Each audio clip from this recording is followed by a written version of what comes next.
¿Qué tal? ¿Cómo están?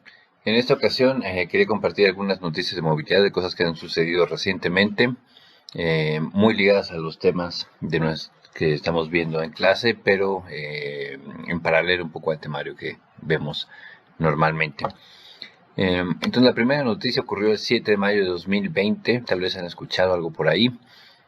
Pues se dio a conocer que Lime obtuvo un financiamiento por 170 millones de dólares provenientes de Uber y Alphabet, un dinero que necesitaba bastante para poder sortear la crisis actual de una gran baja de demanda por parte relacionada a todo lo que tiene que ver con la crisis de COVID, donde la gente pues ha quedado mucho en casa, ha dejado de moverse en la ciudad y pues por lo tanto la demanda de todos estos modos de transporte ha bajado mucho y sus ingresos, ¿no?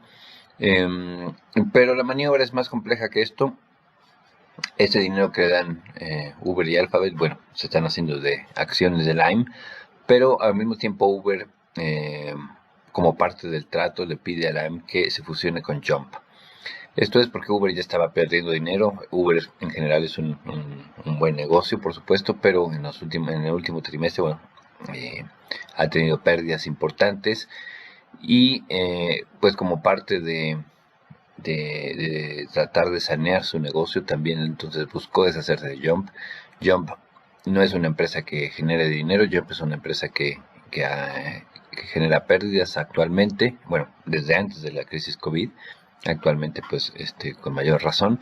Entonces Uber busca deshacerse de esta empresa y le dice, bueno, yo te inyecto 270 millones, parte de estos 170 millones de dólares, pero además te fusionas con Jump, mi empresa. Jump deja de ser mío, te la doy, te la regalo, te fusionas con ella y de alguna manera eso pues te debería beneficiar un poco porque vas a tener los permisos para operar en las ciudades en las que Jump actualmente tiene permisos para operar, y te estoy quitando también como parte de la competencia, porque Jump y Lime pues eran empresas que competían entre ellas, y al fusionarse pues se reduce la competencia y se amplía la presencia de Lime ahora en más ciudades, ¿no? Entonces, en principio, pues todo esto debería ayudar a Lime a poder sobrevivir y sortear esta crisis y tal vez en un futuro salir con más fuerza que antes, ¿no? Bueno, y para darnos una idea de cómo ha golpeado esta crisis a estas empresas y de una burbuja que había antes, porque la verdad es que todas estas empresas estaban probablemente sobrevaloradas. Bueno, hoy en día Lime, después de anunciarse esta negociación, está evaluada en 510 millones de dólares, lo cual pues es bastante poco comparado con los 2.400 millones de dólares en los que se había evaluado a principios de 2019. Es decir, en un año ha perdido prácticamente el 80% de su valor, o vale hoy el 20% de lo que pensaban que valía hace apenas un año. Entonces, pues esto nos da una idea de la crisis que viven muchas de estas empresas de movilidad. En el caso de Jump, bueno, antes de la pandemia, Jump perdía alrededor de 60 millones de dólares por trimestre, entonces esto nos da una idea que pues no ha sido un negocio sustentable financieramente.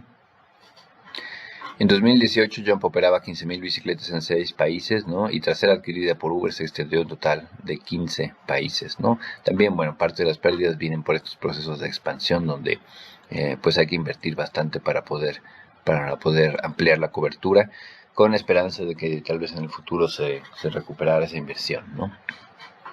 Pero bueno, la pandemia ha puesto a muchas empresas contra las cuerdas. Las de movilidad son unas de las más afectadas.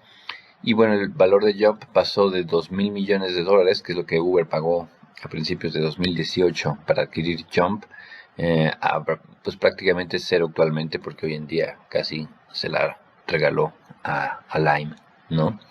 Entonces, pues otra imagen de el impacto que ha tenido esta crisis en estas empresas, que partían desde un punto de estar tal vez sobrevaloradas, ¿no? Pues también lamentablemente Jump ha tenido que correr a la mayor parte de sus más de 400 empleados. Me parece que esos 400 empleados son solo en Estados Unidos, pero en muchos otros lados del mundo también ha estado corriendo empleados. aquí pues evidentemente hay gente con gran talento que ojalá puedan aprovecharlo en otros proyectos futuros que sean más exitosos. Muchas de sus bicicletas, al menos las más antiguas, han sido desechadas. Esto es algo que está causando también mucha controversia en redes sociales. Se habla de que Lime tal vez está buscando conservar las más nuevas. Hay distintas generaciones de bicicletas de Jump que en general son bastante buenas, un poco pesadas, pero con una tecnología muy buena. Y bueno, aparentemente Lime tal vez conservaría algunas de las de más reciente generación, las incorporaría a alguno de sus servicios en alguna ciudad o en algunas ciudades, pero se están deshaciendo de varias de ellas, al menos las más antiguas. Y esto, como decía, pues ha creado mucha controversia en redes sociales, donde se dice, bueno, habría muchas otras cosas que se pudieron haber hecho con estas bicicletas, más en una crisis como la que estamos viendo actualmente, donde la gente va a necesitar moverse por otros medios de transporte. Entonces, estas bicicletas, no sé, se pudieron haber donado a alguna organización, a gente particular o de alguna manera, desbloqueándolas, porque por supuesto hoy en día para poder desbloquear una bici de estas necesitas la aplicación de Jump o de Uber. Entonces tendría que haberse abierto para que cualquiera las pudiera usar y haberlas, no sé, donado de alguna manera. ¿Qué sigue? Bueno, por un lado tenemos una gran crisis en las empresas de micromovilidad, ¿no? Se hablaba de que habíamos tenido, si nos vamos para atrás, una primera oleada de la micromovilidad, donde tenemos estos sistemas de bicicletas compartidas, eran bicicletas mecánicas, especialmente diseñadas para ser compartidas, ¿no? Entonces se buscaba reducir el mantenimiento, incrementar la durabilidad de todos sus componentes, etcétera, pero con estaciones fijas y normalmente o tenía que ser una empresa privada que ganaba una licitación por parte del Estado para operar este tipo de sistemas o algún esquema de este tipo, ¿no? Porque tenías que utilizar el espacio público para poner tus estaciones, etcétera. Entonces esta fue una primera oleada y ahí tuvimos Ecobici y muchos otros ejemplos en otras ciudades del mundo, ¿no?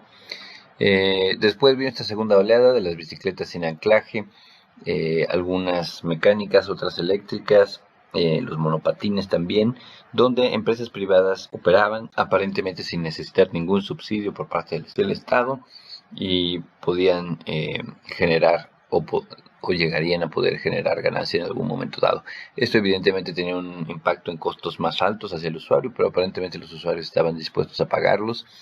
Entonces se inundó de repente, o se inundaron las banquetas y los espacios públicos de muchas o de algunas ciudades con muchos monopatines y bicicletas, ¿no? Particularmente en ciertas zonas donde tal vez el negocio era más rentable y bueno, se creó también toda una controversia sobre si esto era un buen uso del espacio público, si las autoridades públicas lo debían permitir o no, lo deberían regular o no, etcétera, ¿no? Pero finalmente, pues toda esta ola que llegó pues, con mucho furor hace 2-3 años a muchas ciudades, ha estado retrocediendo y cada vez son menos las bicicletas y monopatines que vemos en nuestras calles por parte de estas empresas. Y actualmente con la crisis COVID, pues parece que es el último golpe que necesitaban. Algunas todavía sobreviven, afortunadamente. Veamos si pueden sortear toda esta crisis, ¿no? Y qué pasa después de esta crisis.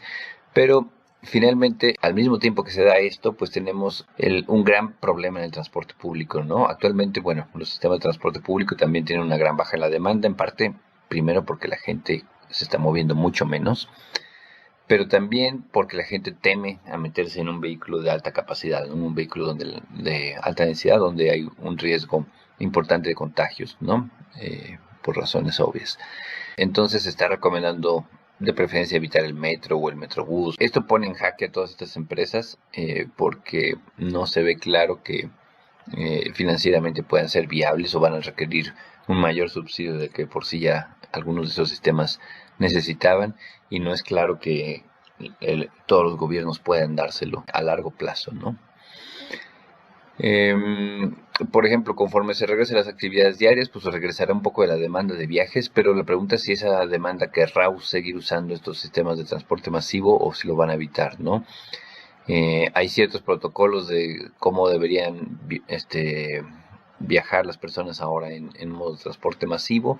Evidentemente no se pueden dar los niveles de ocupación que se solían dar de estos vehículos. Se habla de que tal vez estos sistemas, si no se invierte en mayor capacidad, o sea, en más autobuses o más trenes o más vehículos en general, pues solo podrían atender al 40% de la demanda habitual, ¿no? Para mantener como esta sana distancia o tratar de mantenerla dentro de los vehículos.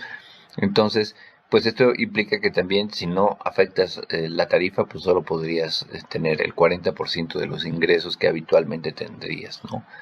Entonces, pues es un problema para las empresas de transporte público, pero también es un problema para el otro 60% de los usuarios habituales que ahora tendrían que buscar otra forma de moverse, ¿no? Es decir, ahorita la demanda ha bajado mucho, pero conforme crezca, si supera este 40% de la capacidad que ahora van a tener estos sistemas de transporte, pues ese adicional tendría que buscar otra forma de moverse, ¿no? Si la demanda de estos sistemas crece al 60% de lo que era antes, eh, pues habría un 20% que ya no cabría dentro del vehículo y que tendría que buscar alternativas, ¿no? Entonces, ¿qué alternativas hay?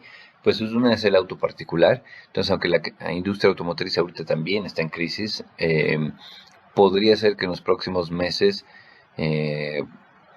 pues para tratar de incrementar sus ventas, la industria automotriz de facilidades, ofertas, financiamientos, muy atractivos, etcétera, y podría haber un aumento en la demanda de autos, sobre todo de autos de bajo costo, de gente que habitualmente se movía en transporte público y ahora pues va a buscar tal vez un auto barato para tratar de moverse por la ciudad, ¿no?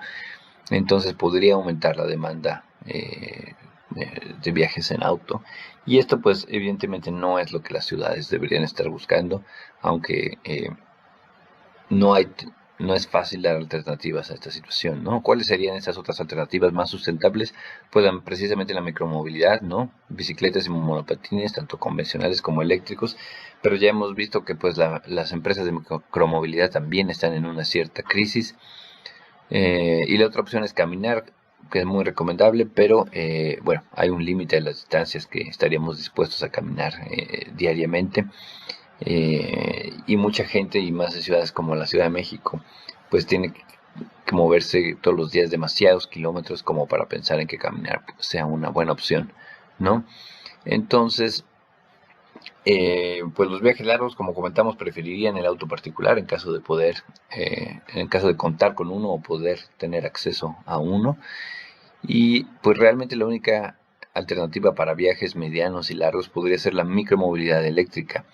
En bicicleta pues convencional pues hay mucha gente que pues tal vez no tenga la condición física para hacer viajes largos o no esté acostumbrada a hacerlo. Eh, eh, o simplemente no esté facultada para hacerlo, porque a veces también hay ya ciertas limitaciones con la edad o con una condición particular que tenga una persona, ¿no?